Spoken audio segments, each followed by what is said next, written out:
Hi friends, welcome to my channel. நம்ம 1000 subscribers reach பண்ணிட்டதால நமக்கு community tape வந்து கிடைச்சிருச்சு. So thank you so much. நான் சண்டே வந்து அந்த கம்யூனிட்டி டேப்பில் ஒரு போஸ்ட் போட்டிருந்தேன். உங்களுக்கு நம்ம சேனலில் எந்த மாதிரி வீடியோஸ் எல்லாம் வேணும் அப்படின்னு சொல்லிட்டு உங்ககிட்ட ஓட் பண்ண சொல்லியிருந்தேன். அதில் நீங்கள் நிறைய பேர் வந்து டெய்லி யூஸ் சென்டென்சஸ் வீடியோக்கு தான் வந்து ஓட் பண்ணியிருந்தீங்க. ஸோ அதனால இன்றைக்கி நம்ம டெய்லி யூஸ் சென்டென்சஸ் வீடியோஸ் தான் பார்க்க போகிறோம். இதே மாதிரி கம்யூனிட்டி போஸ்ட்டை வந்து நீங்கள் ரெகுலராக வந்து ஃபாலோ பண்ணுங்கள். அதில் நான் நிறைய யூஸ்ஃபுல்லான வீடியோஸ் எல்லாம் வந்து ஷேர் பண்ண போகிறேன். ஏன்னா நம்ம சேனலில் வந்து நிறைய வீடியோஸ் இருக்குது. இப்போ தான் நீங்கள் புதுசாக இங்கிலீஷ் கற்றுக்கணும் அப்படின்னா எந்த வீடியோஸ்லேருந்து ஆரம்பிக்கலாம் அப்படின்னு நீங்கள் நம்ம கம்யூனிட்டி போஸ்ட்டை ரெகுலராக ஃபாலோ பண்ணாலே உங்களுக்கு புரிஞ்சிடும். அதில் உங்களுக்கு ஏதாவது டவுட்ஸ் இருந்தாலும் கீழே வந்து கமெண்ட் பண்ணுங்கள். நான் கண்டிப்பாக உங்களுக்கு ரிப்ளை பண்ணுறேன். நெக்ஸ்ட் அந்த மாதிரி வீடியோஸும் நான் வந்து அப்லோட் பண்ணுறேன். ஓகே ஃப்ரெண்ட்ஸ், இன்றைக்கி நம்ம பார்க்க போகிறது 30 டெய்லி யூஸ் சென்டென்சஸ் தான் பார்க்க போகிறோம். நம்ம நிறைய டெய்லி யூஸ் சென்டென்சஸ் பார்த்துருக்கோம். இருந்தாலும் வந்து நம்ம அதிகமாக பயன்படுத்துகிற ஒரு 30 டெய்லி யூஸ் சென்டென்சஸ் தான் இன்றைக்கி பார்க்க போகிறோம். இதை நீங்கள் பார்க்குறதோட நிறுத்திடாமல் இதில் வர சென்டென்ஸ் எல்லாம் நீங்கள் பேசி பாருங்கள். அப்போ தான் வந்து உங்களுக்கு வந்து இங்கிலீஷ் பேசுகிறப்போ ரொம்பவே ஈஸியாக இருக்கும். இதே மாதிரி இன்னும் நீங்கள் நிறைய இன்ட்ரெஸ்டிங்கான வீடியோஸ் எல்லாம் பார்க்கணும் அப்படின்னு நினச்சிங்கன்னா ப்ளீஸ் நம்ம சேனலை சப்ஸ்கிரைப் பண்ணி வச்சுக்கோங்க. பக்கத்தில் இருக்க பெல் ஐக்கானை கிளிக் பண்ணி ஆல் அப்படின்னு கொடுத்துருங்க. அப்போ தான் நான் எப்பப்போ வீடியோ போட்டாலும் உங்களுக்கு உடனே நோட்டிஃபிகேஷன் வந்துடும். வாங்க இப்போ நம்ம வீடியோக்குள்ளே போகலாம். First sentence, I admire you அப்படின்னா நான் உன்னை போற்றுகிறேன் அப்படின்னு அர்த்தம். அதாவது ஒருத்தர் வந்து ரொம்ப பெரிய சாதனை செஞ்சுருக்காங்க அப்படின்னா அதை வந்து நம்ம அவங்கக்கிட்ட பாராட்டுறதுக்கு இந்த சென்டென்ஸை நீங்கள் பயன்படுத்தலாம். Next one, is everything okay அப்படின்னா எல்லாம் சரியாக உள்ளதா அப்படின்னு அர்த்தம். இப்போது இதை வந்து நம்ம எப்போ கேட்கலாம்னா, ஒருத்தர் வந்து ரொம்ப டல்லாக இருக்காங்க அப்படின்னா அப்போ நீங்கள் அவங்கக்கிட்ட போய் ஏன் நீ டல்லாக இருக்க, எல்லாம் ஓகே தானே அப்படின்னு கேட்போம் இல்லையா? அப்போ இஸ் எவ்ரிதிங் ஓகே அப்படின்னு கேட்கலாம். அதே சமயத்தில் நீங்கள் வந்து ஒரு வேலை ஒருத்தர்கிட்ட சொல்லியிருக்கீங்க, அதை அவர் கரெக்டாக முடிச்சிட்டாரா அப்படின்ற கேட்கும்போது இஸ் எவ்ரிதிங் ஓகே அப்படின்னு கேட்கலாம். Next one, please say something அப்படின்னா தயவு செய்து ஏதாவது சொல்லுங்கள் அப்படின்னு அர்த்தம். இப்போ நம்ம ஒருத்தர்கிட்ட ஒரு விஷயத்தை பற்றி கேட்குறோம், அவங்க எதுவுமே நம்மக்கிட்ட சொல்ல மாட்டேங்கிறாங்க அப்படின்னா தயவு செஞ்சு ஏதாவது சொல்லுங்கள் அப்படின்னு கேட்குறதுக்கு ப்ளீஸ் சே சம்திங் அப்படின்னு கேட்கலாம். நெக்ஸ்ட் ஒன், ஐம் இம்ப்ரெஸ்ட் அப்படின்னா நான் ஈர்க்கப்பட்டேன் அப்படின்னு அர்த்தம். இப்போது ஒருத்தர் ஏதோ ஒரு விஷயம் செஞ்சுருக்காங்க, அதனால நம்ம ரொம்பவே வந்து அவங்க மேலே வந்து அட்ராக்ட் ஆகுறது, அவங்கள ரொம்பவே நமக்கு பிடிச்சி போயிடுச்சு அப்படின்னா அதை சொல்கிறதுக்கு ஐம் இம்ப்ரெஸ்ட் அப்படின்னு சொல்லலாம். Next sentence, I will try my level best அப்படின்னா நான் சிறப்பாக முயற்சிப்பேன் அப்படின்னு அர்த்தம். இப்போ நம்மக்கிட்ட ஒருத்தர் சொல்கிறாங்க இந்த வேலையை நீ முடிச்சிரு அப்படின்னு சொல்லிட்டு நம்மக்கிட்ட ஒரு ஒர்க் வந்து கொடுக்குறாங்க. அப்போ நம்ம அவங்கக்கிட்ட சொல்லுவோம் இல்லையா, என்னால் முடிஞ்ச அளவுக்கு இதை நான் வந்து என்னோட ட்ரை பண்ணுவேன், என்னோட பெஸ்ட்டை கொடுப்பேன் அப்படின்னு சொல்லுவோம். அப்படின்னா என்னென்னா நான் வந்து இதை நல்லா ட்ரை பண்ணுவேன் அப்படின்னு அர்த்தம். அதுக்கு I will try my level best அப்படின்ற சென்டென்ஸை நீங்கள் பயன்படுத்தலாம். Next one, what's happening here அப்படின்னா இங்கே என்ன நடக்கிறது அப்படின்னு அர்த்தம். இப்போது ஒரு இடத்துல வந்து நீங்கள் அப்போ தான் அந்த இடத்துக்குள்ளே போகிறீங்க, அங்கே ஏதோ நடந்துட்டுருக்கு அப்படின்னா இங்கே என்ன நடந்துட்டுருக்கு அப்படின்னு கேட்குறதுக்கு வாட்ஸ் ஹேப்பனிங் ஹியர் அப்படின்னு கேட்கலாம். நெக்ஸ்ட் ஒன், ஐ டிக்ளைன் அப்படின்னா நான் ஒப்புக்கொள்ள மாட்டேன் அப்படின்னு அர்த்தம். இப்போ ஒரு விஷயத்தை ஒருத்தர் சொல்கிறாங்க, நீங்கள் வந்து இல்லை நான் இதை ஒத்துக்க மாட்டேன் அப்படின்னு சொல்கிறதுக்கு ஐ டிக்ளைன் அப்படின்னு சொல்லலாம். Next one, do me a favour அப்படின்னா எனக்கு ஒரு உதவி செய்யுங்கள் அப்படின்னு அர்த்தம். இப்போ ப்ளீஸ் ஹெல்ப் மீ அப்படி சொல்கிறத விட டூ மீ எ ஃபேவர் அப்படின்னு சொன்னோம் அப்படின்னா நம்ம இங்கிலீஷ் கொஞ்சம் அட்வான்ஸ்டாக தெரியும். இப்போ ஒருத்தட்ட நம்ம ஒரு ஹெல்ப் கேட்கும்போது இந்த மாதிரி கேட்கலாம், டூ மீ எ ஃபேவர் அப்படின்னு சொல்லி கேட்கலாம். Next sentence, I feel much better அப்படின்னா நான் மிகவும் நன்றாக உணர்கிறேன் அப்படின்னு அர்த்தம். இப்போ நமக்கு உடம்பு சரியில்லாமல் இருக்குது, அதுக்கப்புறம் அது நமக்கு சரியாயிருச்சு, நம்மக்கிட்ட இப்போ உங்களுக்கு உடம்பு எப்படி இருக்குன்னு ஒருத்தர் கேட்குறாங்க. அப்போ நம்ம என்ன சொல்லுவோம், இப்போ எனக்கு நல்லா இருக்குது அப்படின்னு சொல்லுவோம் இல்லையா? அதுக்கு ஐ ஃபீல் மச் பெட்டர் அப்படின்னு சொல்லலாம். இதுவே நம்ம ஒரு சோகமாக இருக்கோம், அதுக்கப்புறம் நம்ம நார்மல் ஆகிட்டோம் அப்படின்னா அப்போயும் நீங்கள் இந்த சென்டென்ஸை பயன்படுத்தலாம். Next one, you bring Joy to my life அப்படின்னா நீங்கள் என் வாழ்க்கையில் மகிழ்ச்சியை கொண்டு வருகிறீர்கள் அப்படின்னு அர்த்தம். இப்போ நம்ம ஃப்ரெண்டு வந்து ஒருத்தர் வந்து அவர் நம்மக்கிட்ட பேசினாலே நமக்கு ரொம்ப சந்தோஷமாக இருக்குது அப்படின்னா அதை நம்ம அவர்கிட்ட சொல்கிறதுக்கு நீங்கள் தான் வந்து என் லைஃபுக்கே வந்து சந்தோஷத்தை கொடுக்குறீங்க அப்படின்னு சொல்கிறதுக்கு இந்த சென்டென்ஸை நீங்கள் பயன்படுத்தலாம். Next one, don't be ridiculous அப்படின்னா கேலிக்குரியதாக இருக்காதீர்கள் அப்படின்னு அர்த்தம். இது நம்ம ஒருத்தரை வந்து சொல்லும்போது நீங்கள் இந்த மாதிரிலாம் இருக்காதீங்க அப்படின்னு சொல்கிறதுக்கு டோன்ட் பி ரிடிகுலஸ் அப்படின்னு சொல்லலாம். Next one, you are wasting my time அப்படின்னா நீங்கள் என் நேரத்தை வீணடிக்கிறீர்கள் அப்படின்னு அர்த்தம். இப்போ நம்ம ஒரு வேலை செஞ்சிட்ருப்போம், ஒருத்தர் வந்து நம்மக்கிட்ட வந்து ஏதோ நம்மளை டிஸ்டர்ப் பண்ணிகிட்டே இருக்காங்க அப்படின்னா அவங்கக்கிட்ட நம்ம சொல்லுவோம் இல்லையா, என் டைமை நீங்கள் வேஸ்ட் பண்ணுறீங்க அப்படின்னு சொல்கிறதுக்கு you are wasting my time அப்படின்னு சொல்லலாம்.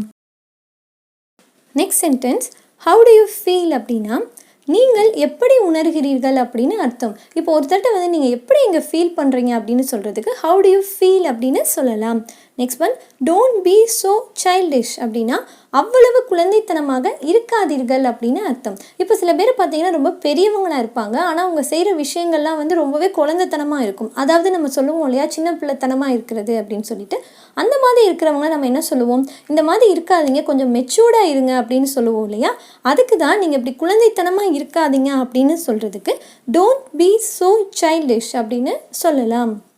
Next sentence,